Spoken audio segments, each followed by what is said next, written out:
You know, when we think about ancient texts delivering a profound warning about the afterlife or, the ultimate consequences of our actions, our minds immediately jump to the cinematic. Oh, yeah. We totally expect the heavy metal imagery, right? Exactly. We expect the roaring flames, the clanking chains, dramatic skies splitting open. We expect the warning to be overwhelmingly loud. Oh, right. Because we're completely conditioned to believe that the ultimate terror has to be this massive assault on the senses.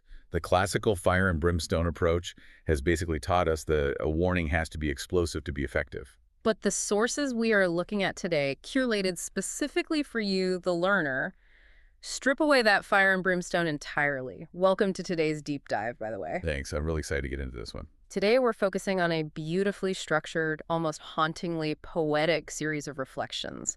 They analyze specific Quranic verses about time, regret, and, well, human nature. And the mission here is really to unpack the profound psychological and emotional impact of how we perceive second chances. Right. We want to extract a perspective on procrastination and spiritual connection from these sources that honestly might fundamentally change how you view your own daily decisions. It really is that powerful. Okay, let's unpack this. Because the very first thing the source material does is flip our expectation of dramatic punishment completely upside down. It really does. The authors of these reflections point out a fascinating literary contrast. Because, sure, there are other parts of the broader text that use that intense physical imagery. But not here. Exactly. The specific imagery highlighted in our sources is the most deeply terrifying features. None of that. It isolates a single moment with just one human being standing entirely alone looking at a closed door. I was actually trying to visualize the mechanics of why that specific image is so effective. And it's a lot like the modern experience of missing a flight. Oh, that's a great analogy. No. Right. But you don't miss this flight because you were in some dramatic car crash on the way to the airport. You miss it because you decided to stop for a coffee, you walk through the terminal a little too slowly, and you arrive at the gate exactly 30 seconds after the agents close it. Ouch. Yeah, that is a terrible feeling. You can see the plane right there through the glass. The weather is perfectly fine. But the agent refuses to make eye contact and the jet bridge door is shut. You're just standing there holding your useless boarding pass. Exactly. So why is that imagery of that silently closing door psychologically so much heavier than a loud, dramatic catastrophe? Well, the psychological weight comes from the absolute lack of external conflict. In a catastrophic event, your brain has something to fight against, something external to blame. But not when you're just late. Right.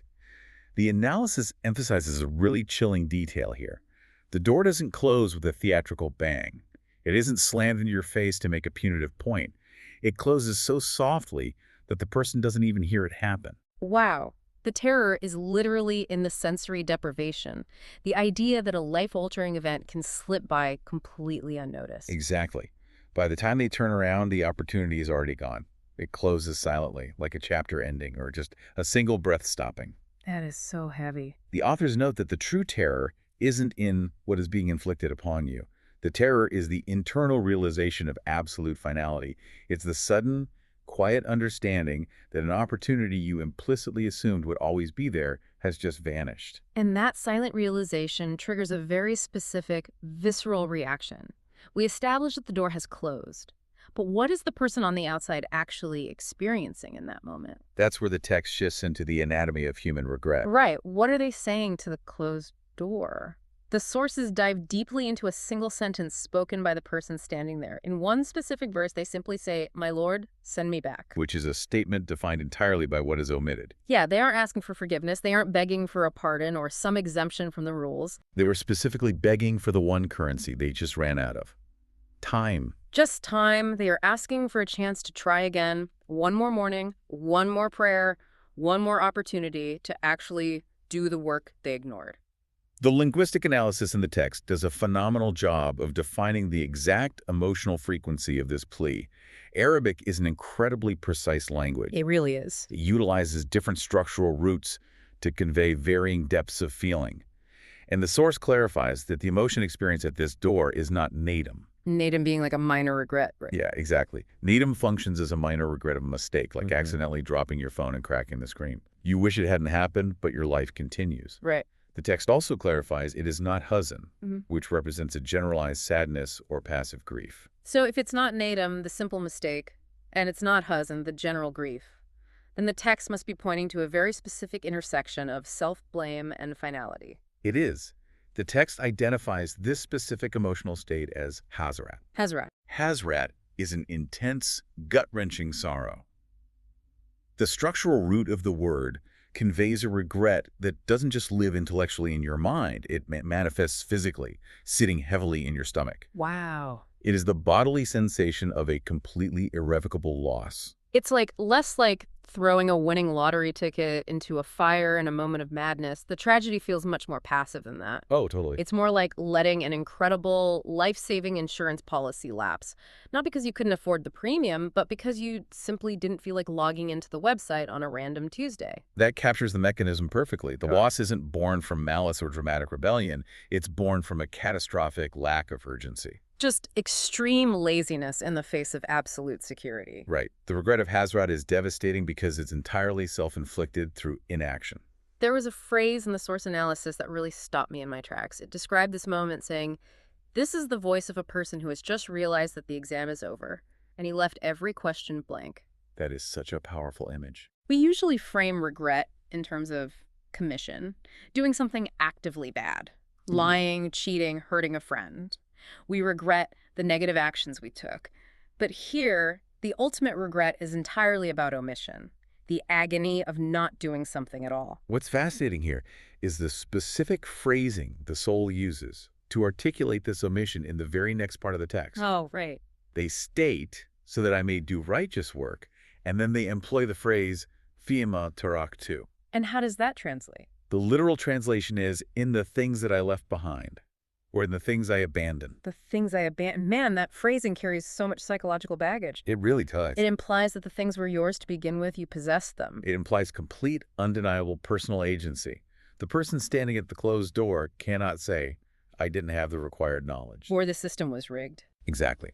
They cannot claim they weren't given the proper tools. They possessed the knowledge, and the tools were actively in their hands. The word taraktu highlights the tragedy of walking away from something accessible. They simply abandoned the work on the table. So the deep physical pain of Hasrat is born from the undeniable truth that this entire outcome was entirely preventable. Yes. Which opens up a massive psychological paradox. If this specific type of regret is so deeply agonizing, why do humans consistently walk right into the trap? It's the ultimate human question. We aren't fundamentally irrational creatures who enjoy pain, so why do we allow this omission to happen? The sources map this out brilliantly by introducing the universal illusion of later. Procrastination is framed in these texts not just as a bad habit, but as perhaps the most defining structural flaw of the human condition. The analysis shows that the person standing at the closed door knew exactly what they were supposed to do. The friction wasn't a lack of clarity. Right. The friction was their reliance on a future timeline. They were perpetually waiting for circumstances to get just a little bit more comfortable. The text provides examples that are culturally specific but universally resonant, like, I will start focusing on my prayers after the month of Ramadan, or I will get serious about my spiritual life after I get married and settle down. Or, I will change my daily habits when I finally feel internally ready. The tragic reality highlighted by the source's analysis is that the condition of feeling ready is a complete myth. The mythical later never actually arrived. Exactly. The commentary speaks of hasty prayers rushed through just to get back to a television show, of repentance perpetually postponed because the individual assumed there was an abundance of time. And they're literally walking past a door of closeness with the divine that had been standing wide open for decades. Here's where it gets really interesting to me. Oh, yeah. If you take this ancient spiritual reflection and lay it side by side with modern behavioral psychology, they are making the exact same diagnosis. That is so true. Psychologists study a phenomenon called time inconsistency. This is the mechanism where the human brain actively struggles to connect our present self with our future self. We put off life-altering changes because we genuinely believe our future self will be different. Right.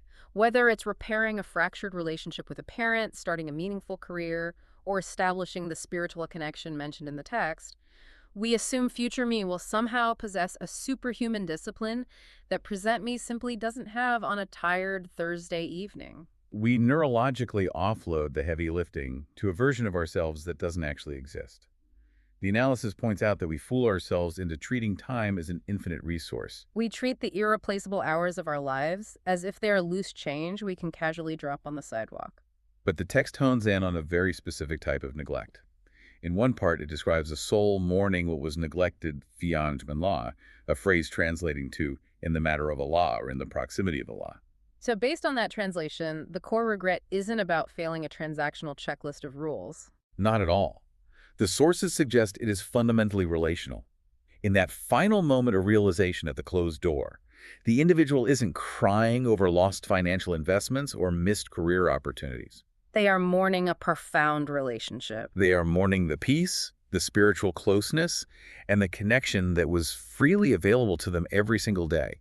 They willfully ignored that proximity because the illusion of time inconsistency convinced them they could just tap into it tomorrow. It's the realization of willful starvation while sitting at a fully stocked banquet table. You just kept telling yourself you'd eat the next course. Right. So we've explored the quiet terror of the closed door. We've analyzed the physical weight of Hasrat and the psychological trap of time and consistency. But human nature dictates that we always try to find a loophole. Exactly. We negotiate deadlines with our bosses. We negotiate dietary rules with ourselves. We negotiate forgiveness with our partners when we mess up. It's what we do. Does the text allow for that kind of negotiation at the door? When the person begs, "Send me back," what is the ultimate consequence of their procrastination? The response they receive is described in the commentary as the loneliest silence in the entire Quran. Wow. But before that silence falls, the text provides a single-word response to their plea. The plea is, "My Lord, send me back." And the response to that is just the word kala. Kala translates functionally to never, or by no means. The absolute brevity of it is what makes it so jarring. When you read the analysis of that word, it physically stops your momentum. The brevity is the mechanism of finality. There is no counter-argument presented because no counter-argument is allowed. So no negotiation. The text doesn't offer a conversation, there is no rehearing of the evidence, and there is no appeals court to escalate the case to. It is a definitive, unyielding boundary. The finality of kala completely shatters our psychological safety net. We rely so heavily on our ability to talk our way out of consequences. But this word represents the terrifying realization that the realm of negotiation has permanently ended. If we connect this to the bigger picture the sources are drawing, Kala acts as an absolute, impenetrable demarcation line. It separates the life of the present world, which is characterized entirely by human agency and the freedom of choice, From the realm that exists after the door closes. That secondary realm is composed entirely of consequences. You can no longer plant any seeds. You are forced to reap exactly what you have already sown through your past actions or inactions. The word kala is the verbal, undeniable manifestation of the lock turning on the door. And the source describes the silence that follows Kala as the loneliest silence imaginable. Because what else is there to say? The silence is lonely precisely because there is no one left to debate. You are finally completely alone with the exact reality you constructed for yourself through your own omissions. It's heavy. I have to admit, as I was reading through this section of the source material, the psychological weight felt suffocating. It acts as a very dark mirror held up to our daily habits of deferring the important things. It is an incredibly heavy diagnostic tool. And honestly, if the text simply ended the narrative there, it would function solely as a document of absolute doom and condemnation. But the brilliance of the sequence we are analyzing today, and the reason it is so compelling, is the sharp, unexpected pivot that follows. Oh yeah, the pivot genuinely gives you rhetorical whiplash. It really does. Mhm. Just as the reader is feeling the full, crushing weight of this despair, the sources introduce a massive shift in tone. We move abruptly from the terrifying finality of Kala to another verse entirely. And that verse reads, "Oh, my servants who have transgressed against themselves, do not despair of the mercy of Allah." The authors of these reflections highlight this as one of the most profound shifts in perspective within the text. The key to understanding its power lies in noticing exactly who is being addressed in this moment. Right. The text explicitly points out that the verse doesn't open by saying, "Oh, my righteous servants." Or, "O you who never make mistakes and always maintain perfect discipline." The call is specifically and deliberately directed to those who have crossed the limits. It is addressed to the very people who have procrastinated and abandoned the work. It is calling out to the exact persona standing at the closed door in the previous narrative. Which is mind-blowing. The commentary notes that this verse speaks directly to those who feel utterly unworthy, those currently drowning in the concept of Hasrat.